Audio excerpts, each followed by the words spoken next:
చూస్తున్నారు తెలంగాణ సమాచార్. ఇవాళ ఇక్కడికి తెలంగాణలో ఉన్నటువంటి 33 జిల్లాల నుండి కూడా మా ఆడబిడ్డలందరూ కూడా తరలి వచ్చినారు. వారందరికీ ముందుగా హృదయపూర్వకంగా చేతులు జోడించి నా కృతజ్ఞతలు తెలియజేసుకుంటా ఉన్నాను. అట్లానే హైదరాబాద్ నగరం మూలల నుంచి కూడా వచ్చినటువంటి మా ఆడబిడ్డలకి జాగృతిలో ముందు నుండి యాక్టివ్గా ఉండి పనిచేసినటువంటి మా ఆడబిడ్డలందరికీ కూడా, బీఆర్ఎస్ పార్టీ నుండి యాక్టివ్గా ఉండి పనిచేసినటువంటి మా ఆడబిడ్డలందరికీ కూడా హృదయపూర్వకంగా నమస్కారాలు తెలియజేస్తా ఉన్నాను.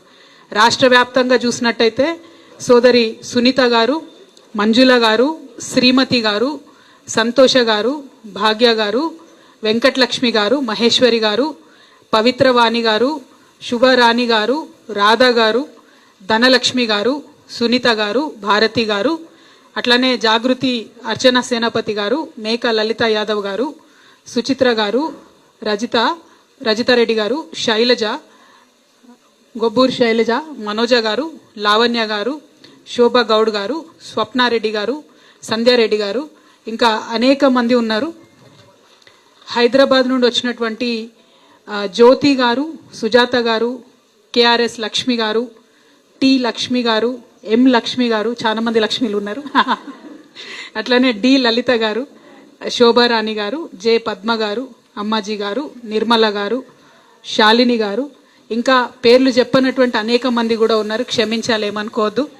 అట్లనే మరి వీళ్ళందరినీ కష్టపడి 15-20 రోజుల నుంచి రాష్ట్ర వ్యాప్తంగా పర్యటనలు చేసి తిరిగి ఒక దగ్గరికి తీసుకొచ్చినటువంటి మా ఆత్మీయ సోదరి చెల్లి మాధవి గారికి అందరికీ కూడా కృతజ్ఞతలు తెలియజేస్తాం. ఇది చాలా చాలా కీలకమైనటువంటి సమావేశం. ఇవాళ మనందరం ఇక్కడ సమావేశమైనంటే దాని వెనుక రాజకీయాలు లేవు. దాని వెనకాల రేపొద్దునే ఎన్నికలు ఉన్నాయి, దానిలో ఓట్లు వేయమని అడిగేటటువంటి విషయం ఇది కాదు.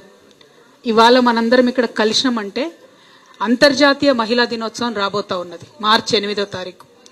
అంతర్జాతీయ మహిళా దినోత్సవం వచ్చే లోపలనన్నా మరి పోయిన సంవత్సరం అంతా మహిళల గురించి మనం ఏం మాట్లాడుకున్నాము, వచ్చే సంవత్సరంలో మన బతుకులు ఎట్లా మారాలి అనేటటువంటి ఆలోచన చేసుకోవాల్సినటువంటి సమయం. అది ఒక్కరోజే చేస్తే సరిపోతుంది అక్క అంటే సరిపోదు. సంవత్సరం అంతా కూడా మనం మన కోసం పనిచేసుకుంటూనే ఉన్నాం. కానీ బర్త్డే వచ్చినప్పుడు స్పెషల్గా ఎట్లుంటుందో, మహిళా దినోత్సవం వచ్చినప్పుడు మాత్రం మరింత ముఖ్యంగా మహిళల గురించి ఆలోచించుకోవాల్సినటువంటి అవసరం ఉంటుంది. ఎవరమైనా సరే సింహావలోకనం అంటారు. అంటే ఏంటంటే సింహం ఒక 3 అడుగులు ముందుకేసినాక ఒక్కసారి వెనక్కి తిరిగి చూసుకుంటుంది అన్నట్టు. చూసుకొని ఓకే కరెక్ట్ తోవలనే పోతున్నామా, ఎటు దిక్కు పోవాలని ఆలోచన చేసుకుంటుంది. దాన్ని సింహావలం. ఇవాళ ఇక్కడ ఇంతమంది మహిళా సింహాలందరం కూడా కలిసి తెలంగాణ ఆడబిడ్డలము మరి ఎటు దిక్కు పోతున్నాము, ఇక ముందు మన భవిష్యత్ తరాల బిడ్డలను ఎటు దిక్కు నడిపియాలి అని ఆలోచన చేసుకోవడానికే ఇవాళ ఈ మీటింగ్ పెట్టుకోవడం జరిగింది. ఇక్కడ ఉన్నది నిజంగా కూడా మొత్తం ఒక్కొక్కరు పవర్ఫుల్ మహిళలు. మీకు ఒక్క విషయం అర్థమైతే తెలంగాణ వ్యాప్తంగా నరనరాన గ్రామ గ్రామాన్ని అర్థమైపోయినట్టే. మీకు తెలుసు డాక్టర్ ఏం చేస్తాడు, మనకు జ్వరం వస్తే డాక్టర్ దగ్గర పోతే చిన్నగా ఒక సూది ఒక దగ్గర ఇస్తాడు.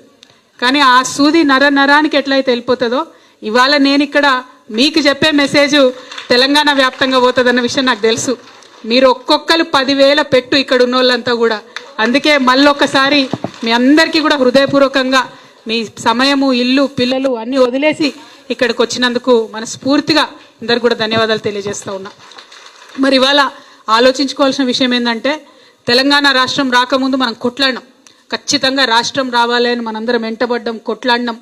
రాష్ట్రం వస్తే మనకు ఆడబిడ్డలకు బతుకు మంచిగా ఉంటుంది, ఇబ్బంది ఉండకుండా ఉంటుంది అనుకున్నాం. ఇక్కడ చాలా మంది బీడీ కార్మికులు ఉన్నారు, అక్క చెల్లెలు సోదరులందరూ కూడా. వాళ్ళందరం కూడా ఎట్లా కొట్లాడినాం. అంతకుముందు ఆంధ్రలో ఉన్నప్పుడు మనకు బీడీల గురించి పట్టించుకున్న పరిస్థితి లేదు, ఆంధ్రప్రదేశ్లో ఉన్నప్పుడు. కానీ తెలంగాణ వచ్చినాక బీడీ పరిశ్రమ, బీడీలకు సంబంధించినటువంటి కష్టాలు తెలుసు కాబట్టి మరి ముఖ్యమంత్రి ఆనాడు కేసీఆర్ గారు బీడీ కార్మికులందరూ కూడా పెన్షన్ ఇస్తామని మాట ఇచ్చిండ్రు. అన్నట్టుగా ఇచ్చుకుంటూ పోయినాం. అట్లనే తెలంగాణ రాష్ట్రంలో మహిళలందరి కోసం కూడా అనేకమైన కార్యక్రమాలు చేసుకున్నాం.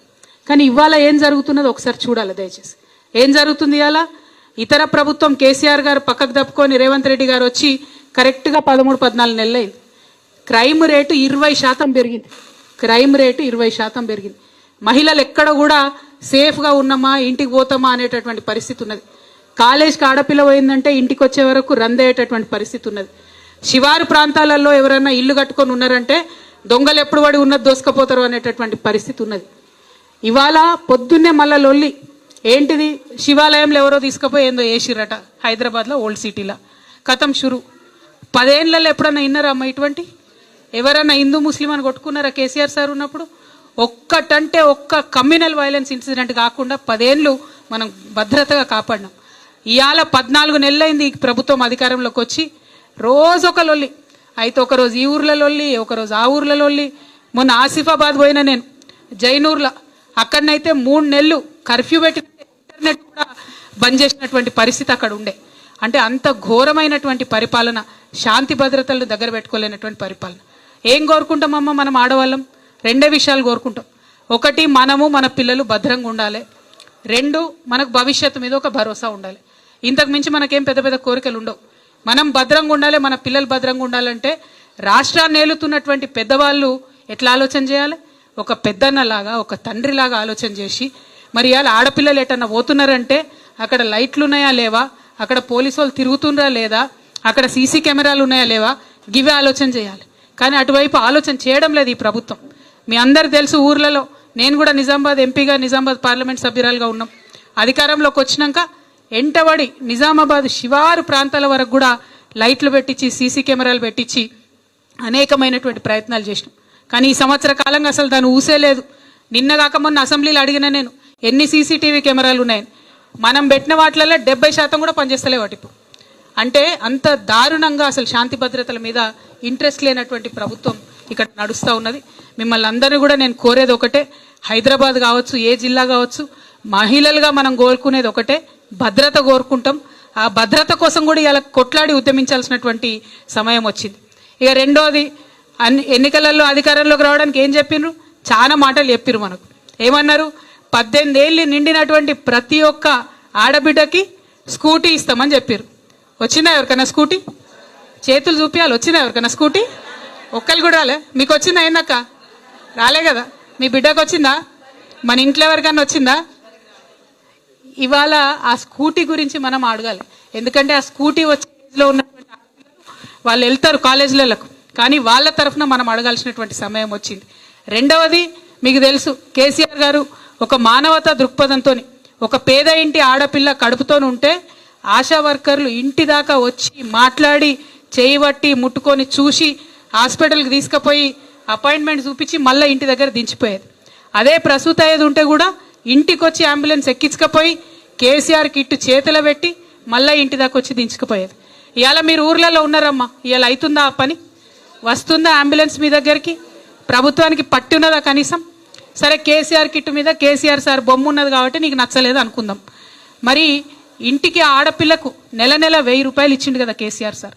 పేద ఇంటి ఆడపిల్ల కడుపుతోని కూలి వేసుకునే పరిస్థితి ఉంటుంది, అట్లా ఉండొద్దని 1000 రూపాయలు ఇచ్చిండు కదా. పోనీ అవ్వన్న ఇవ్వచ్చు కదా. ఇంత మానవత్వం లేకుండా ఉంటారా రేవంత్ రెడ్డి గారు? మీరు ఇంత మానవత్వం లేకుండా ప్రభుత్వం నడుస్తుందా? జరుగుతున్న మంచి పనులు పార్టీలు ఎవరన్నా ఉండొచ్చు, ఖచ్చితంగా ప్రజలకైతే అందాలి. ఇవాళ నేను ఇక్కడ నుండి డిమాండ్ చేస్తా ఉన్నా, ఖచ్చితంగా కేసీఆర్ కిట్ పథకంలో ఏదైతే ఇదివరకు మనం నెలకు 1000 రూపాయలు ఆడబిడ్డలకు ఇచ్చినామో పేద ఇంటి ఆడపిల్లలకు, అది రావాలే, ఇయ్యాలని చెప్పి నేను డిమాండ్ చేస్తా ఉన్నా. ఆనాడు సర్కార్ దవాఖాన్లు మనం మంచిగా చేసుకున్నాం.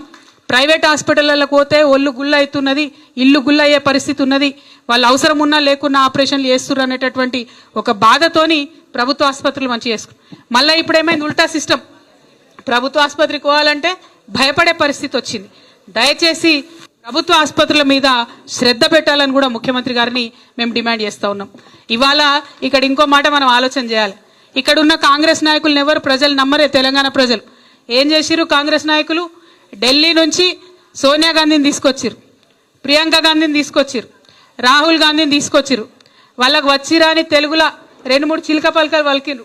ఏమన్నారు? మీకు ప్రతి మహిళకు 2500 రూపాయలు ఇస్తాం, ఖచ్చితంగా ఇస్తాం. సోనియమ్మ ఇగో ఇది నా గ్యారంటీ అని 6 గ్యారంటీలు సోనియమ్మ గారు ఇచ్చారు. రేవంత్ రెడ్డి గారి ముఖం చూసి కాదు, సోనియా గాంధీ గారి ముఖం చూసి, రాహుల్ గాంధీ గారి ముఖం చూసి, ప్రియాంక గాంధీ గారి ముఖం చూసి కొంత ఆడబిడ్డలు సరే ఇస్తా అంటాడు కదా.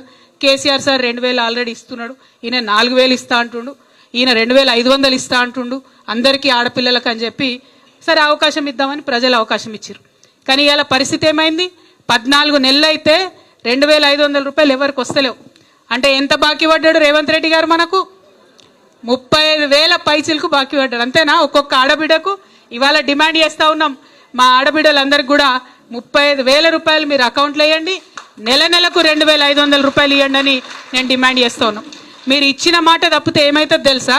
ఎంత ఘోరం అంటే నిన్న రాహుల్ గాంధీ వరంగల్ వద్దాం అనుకున్నారు. కానీ అదే వరంగల్లో వీళ్ళు రైతులకు మాట ఇచ్చిరు, మేము రుణమాఫీ చేస్తాం, మేము రైతు భరోసా ఇస్తాం, మీకు ఎరువులు టైంకి ఇస్తామని అన్నారు. ఇయ్యలే. కాబట్టి రాహుల్ గాంధీ గారు నిన్న వరంగల్ వచ్చే ధైర్యం లేకుండా పారిపోయిండు పాపం. ఆయన తెలంగాణ బిడ్డలతో పెట్టుకుంటే ఎట్లుంటుంది మరి? అది అసలే వరంగల్ గడ్డ. అక్కడ మంచి మంచి వాళ్ళనే మనం రానియలే, వాళ్ళ పప్పులు ఉడకనియలే. రాహుల్ గాంధీ గారు ఇవాళ హైదరాబాద్ వరంగల్ వద్దాం, తెలంగాణ వద్దాం అంటే ఇచ్చిన మాట ఇవ్వకుండా ఎక్కడన్నా తిరిగితే ఊకో. నువ్వు మంచి అవకాశం ఇచ్చినటువంటి మాట తప్పితే అస్సలే ఊరుకోరు. నిన్న వరంగల్లో జరిగింది.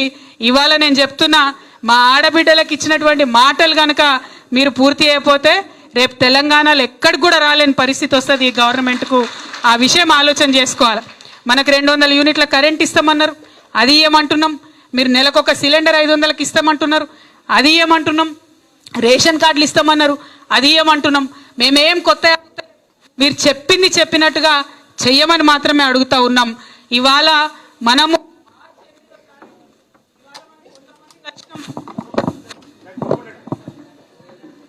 ఇక్కడ రేవంత్ రెడ్డి గారు పంపింది మహిళా వ్యతిరేకులు మా మైకులు కట్ చేస్తున్నారు.